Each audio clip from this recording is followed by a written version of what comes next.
So a lot of y'all were waiting for me to watch the Dragon Ball Super Broly movie so I could give y'all my honest review.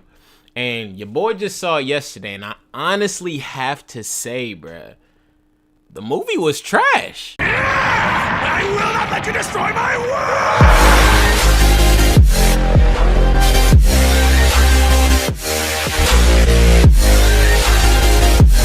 world! What it do with y'all dope squad? You already know who it be.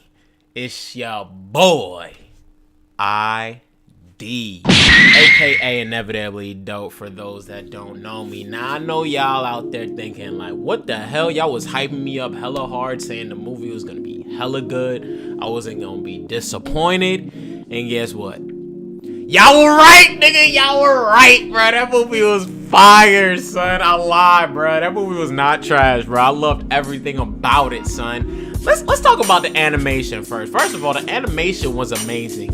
Throughout the whole movie, it was amazing, okay?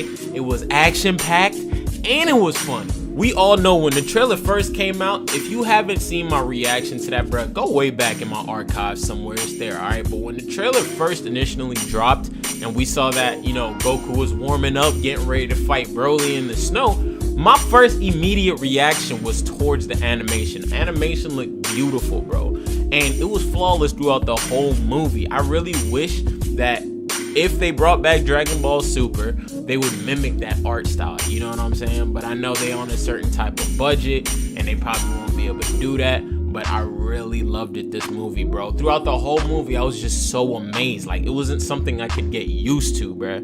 I was amazed the whole way. I was constantly telling my boys, like, yo, look at the animation. Look at Goku. Look at Vegeta. Everything, bro. It was amazing. I like how they dug into the Saiyan history, you know what I mean? And in the past, they talked about what happened on Planet Vegeta, even though we all know what happened, you know, Frieza destroyed Planet Vegeta. But they didn't really go as deep as they went into this movie that they compared to the anime, you know what I'm saying? We got to see Vegeta's pops and what he thought of Vegeta, because you know Vegeta was still in his inside his little bubble, and King Vegeta was so proud because he was the strongest Saiyan, you know what I'm saying, to be born, until Broly came, and you know Broly's pops got basically the strongest kid, but then Vegeta's pops was jealous, you know what I'm saying? But he didn't want to necessarily say that he was jealous, so what he did was basically exile Broly and sent him off to an abandoned planet that nobody cared about, which was hella grimy.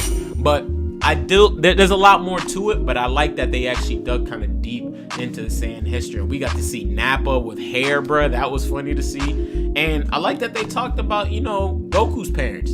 This was my first time actually seeing Goku's mother. I don't know if they've mentioned her in the manga, because you guys all know I don't read the manga for shit. I don't read no manga, bro. I need to start, but I don't. But this was my actually first time seeing Goku's mom, and I believe her name was Gine or Genie, something like that. But we got to see the bond between her and Bardock, and we got to see why they sent Goku to Earth. You know, although the reason was different compared to Dragon Ball Z. In the movie, they sent Goku to Earth because Bardock pretty much knew that Frieza wanted to destroy the Saiyan race. He saw it coming, so he felt like it was a good idea to send Goku off so that way he wouldn't get killed. So he felt like Earth was the, you know, least amount of threat that he could have to deal with. You know, the technology was less advanced, people there were harmful. So he was like, let me send my son there because it's safe compared to other planets. But in Dragon Ball Z, Goku was actually sent to Earth to destroy it because, you know, what do the Saiyans do? The Saiyans basically go to planets, they capture them, you know what I'm saying? They take over the planet, and then they sell those planets. They basically flip them for profit.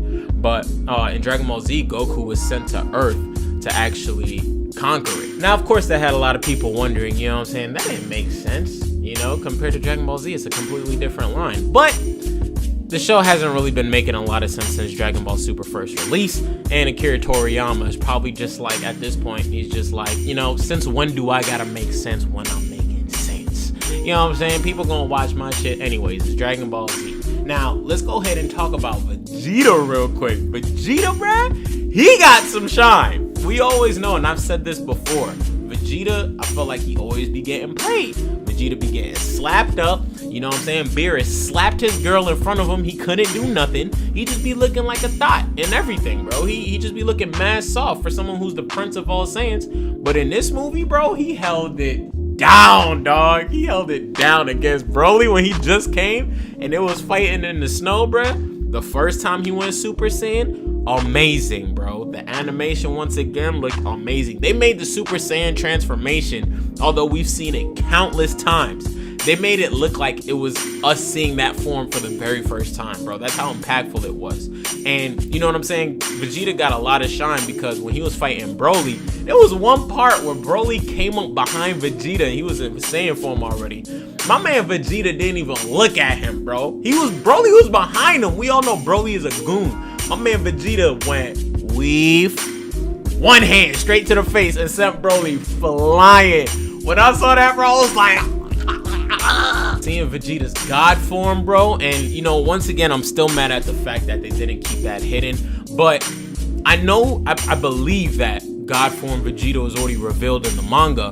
But to people like me, which I'm sure there are more people like me, we don't read the manga. You know what I'm saying? So if that was a surprise that was kept hidden, bro, and we didn't get to see that in the trailers or in scans or anything, and we saw that in the movie, it would have been 10 times more intense. But it was still amazing to see Vegeta fly up in the air and see that sun type energy consume him, bro. He started going red and he went in God mode and caught Broly's hand with one hand and was just like, you're done. Sent them flying, bro. Oh my God, bro. Vegeta in God form, bro, was amazing, bro. They finally gave Vegeta the shine that he deserved, and I loved it. But he's still number 2 compared to my dude Kakarot, bro. Let's not get it fucked up. Speaking of Broly, now, although we've seen Broly in multiple movies, you know what I'm saying? He's not new to us. He still manages to be a goon in this movie, bruh.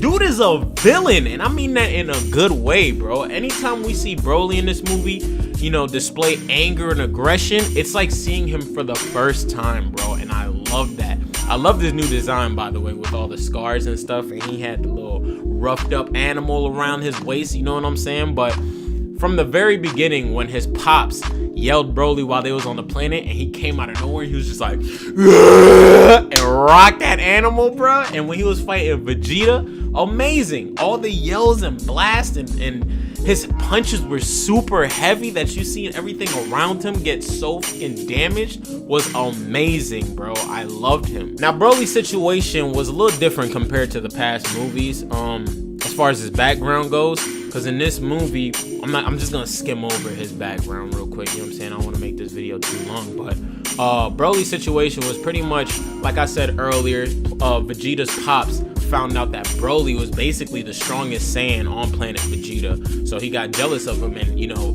Broly was exiled to an abandoned planet that nobody gave a fuck about, you know what I mean? And he was pretty much sent there by himself and left to fend for himself. Now, Broly's pops found out about this and he was like, King Vegeta, you're jealous? My son will beat your son's motherfucking ass, and you don't like that. So he flew off and followed wherever Broly went to, and when he landed, he crash landed, messed up his ship so they couldn't fly back, and they basically got stranded on there for years and years and years until Broly was super brolic, you know what I'm saying? He had his Wheaties, and my man got huge. They were just basically training on this abandoned planet, fighting these animals and weird monsters, eating their legs and arm juices and shit to get these gains.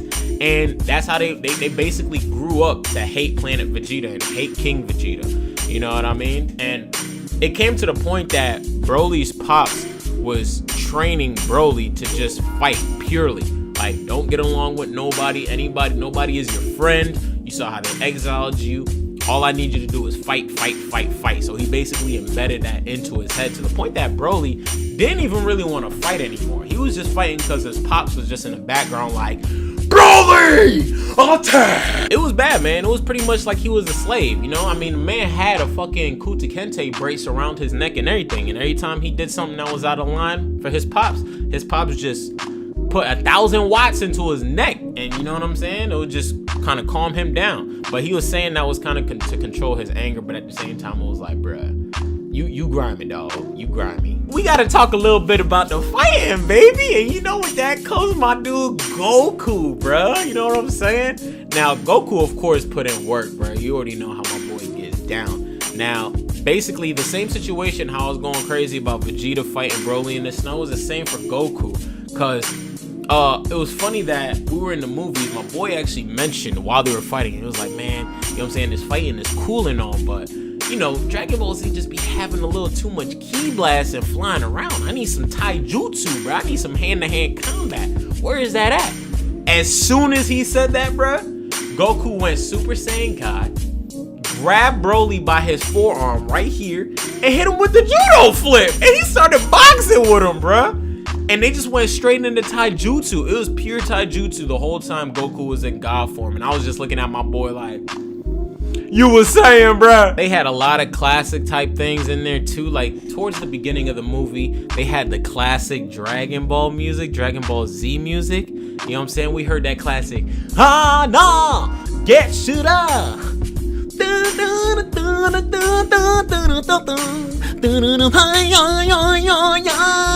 Bruh, see, hearing that, bruh, made me feel so damn good, man. It made me feel young again. I mean, your boy's still young. Let's not get it all the way fucked up. You know what I'm saying? I'm a 90s baby. But, you know, it was good to hear that music again, because these Dragon Ball Super people don't know about that, bruh. They don't know about that classic music. And the movie was also funny, bruh. It had a lot of funny moments in there too, man. From Vegeta calling Goku a dumbass, you know what I'm saying, yelling to him not wanting to learn the fusion dance because he thought it was gay, and he didn't want to do those stupid poses. You know what I'm saying? He didn't want to do all that. And speaking of Vegeta, the fusion dance, man, let's go ahead and talk about Gogeta real quick. The way they went into fighting Gogeta, bro, I really loved, because it was like they were fighting Broly at the same time, you know what I mean? And Goku came up with a plan to fuse, you know what I mean? So in order to do that, they needed to buy some time. So as they were fighting, Frieza's pretty much the mastermind behind this. He had Broly fighting, you know, Goku and Vegeta. He's pretty much the mastermind. So what they did was, as they were fighting, they flew towards Frieza, and they were like, all right, Frieza, hold it down. And this big ass dude Broly is basically in a rage right now. You know what I'm saying? Going crazy. I'm not gonna tell you why, because I don't want to spoil too much for y'all. But basically going crazy. So it's like anybody who he sees is on sight, bruh. He even tried to fight the man Whis. And my man Whis, bro, you know what I'm saying? He could have went like this and completely evaporated Broly. But my man's just weave, dodging his punches. But anyways, let's get back to the point, man. He sees the boy Frieza, and Goku and Vegeta are just like, all right, Frieza, hold it down. Instant transmission out of there. So now Frieza's left with this huge monster to deal with. You know what I'm saying? And that was hilarious, because Frieza was just like, Nani! And he got rocked right in the face. Broly's just beating the bricks out of him, slamming him like how the Hulk slammed Loki in the Avengers, bro. Going nuts. And at this point, Goku and Vegeta are trying to learn the fusion dance, you know what I'm saying? And this is another flashback that I love, bro, because the first two times they messed up. They messed up the alignment, and he turned into a fat Gogeta, you know what I'm saying? They messed up the alignment again because Vegeta wasn't at a 60 degree angle like Goku, and he ended up turning super skinny, which are two forms that we saw before when they messed up. And then the third time he hit it, he went into Gogeta form. And what was dope too was every time he messed up, Piccolo was like, nope, you messed up. That's another 30 minutes. You gotta wait so you can split back up and try it again. So every time he messed up and he said that's another 30 minutes, it cuts over to Frieza getting his ass beat by Broly, bro. Broly's just like, hey. And Frieza's just like, man, Broly was on Frieza's ass, man. Broly had Frieza tooting that thing up, boy. He was beating the bricks off that dude, man. But what else did I want to talk to y'all about, man? Oh, the CGI, bruh. Now, there were certain moments when Gogeta came back and they was fighting, you know what I'm saying? Him and Broly, they was going in it. They got to the point where their blasts collided and they went into a whole different dimension. And they were fighting, and it was like CGI, bro. You know what I'm saying? Like, it was a different kind of take on the fight scenes. I had never seen an anime kind of transition from the, you know, I don't want to call it 2D. I don't know. I'm not an animator, but that style of drawing at first and then just transition into CGI. I've never seen that in a movie. Or maybe I have. I don't know. But I've never seen it in a Dragon Ball film. That's all I know. I know I can say that for sure. So to see that, it was dope. It was cool. I kind of liked it. I'm not going to say I was crazy about it. I kind of liked it, but at the same time, I kind of didn't, because it felt like I was watching Code Lyoko. Here we are, like a star shining bright on your world today. Make evil go y'all know about that Cole Lyoko, bro. Them 90s boys know about that Cole Lyoko, bro. But yeah, I wasn't crazy about it. I didn't mind it, you know what I'm saying? But if they didn't do that in the next movie, I wouldn't care. Now, I'm gonna go ahead and wrap it up there, man. The movie was amazing. I definitely recommend anybody who has not seen the movie yet to go see it. If you haven't seen it yet and you're a Dragon Ball fan, what the fuck are you waiting on, bro?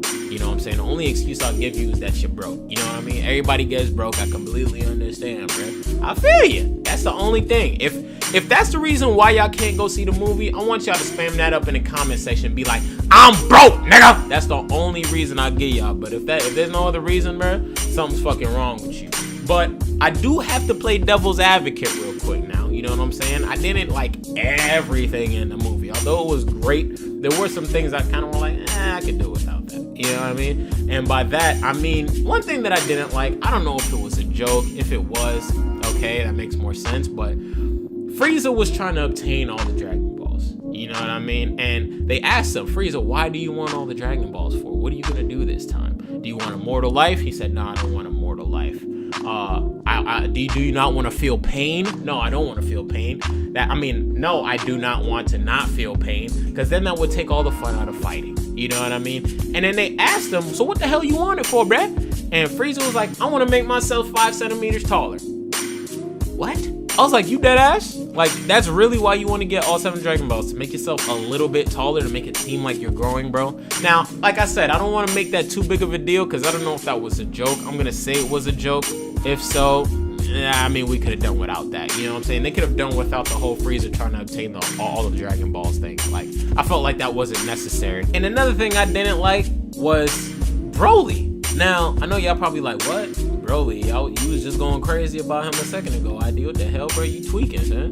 But I like Broly, but I just didn't like the character again. I felt like the character was the same thing. He was just this big brute, you know what I'm saying? Couldn't control himself, and he couldn't talk. He was like the Hulk. He was like, Broly, Kakarot, me hungry, me want food, me go Super Saiyan, me legendary suit. Like, he was an idiot, you know what I mean? Like, he didn't really talk too much. He talked more than he did in other movies in this movie, but I kind of want Broly to have his own brain, like, if that makes any sense. I want Broly to sound like a normal fucking person. I want him to sound like Goku and Vegeta. I want him to just be like, listen, I don't like you, bruh. I don't like you, so I'm gonna kill you right here, bruh. Like, give him a mind of his own, bruh. He always just mumbles something. He's just like the Hulk. I just want him to be able to think for himself and do for himself, bruh. I wouldn't even mind if Broly was just like, listen, Kakarot, I ain't got no problems with you, bruh. I just like to fight you, and I just want to beat your ass. From now on, you my rival. You could be on some Vegeta shit, but give him more lines, bruh. Give him a brain. Don't make him just some big ass brute that once you see him, it's like, oh shit. He's just like, Kakarot. You know what I'm saying? That gets old. But hey, that's all I got, bro. Those are my only complaints. Other than that, the movie was amazing, hands down, of course. You know what I'm saying? I definitely want to go see it again. I definitely need to. I just might do that. But for sure, I want to hear what you guys think about it. You know what I mean? Because I know a lot of y'all waiting on my review of the movie. Now you got it, bruh. You know what I'm saying? It's right here.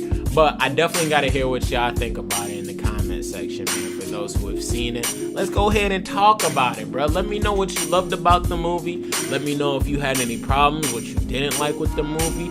If you felt the same way I did, let me know, bro. We're going to talk about it in the comment section.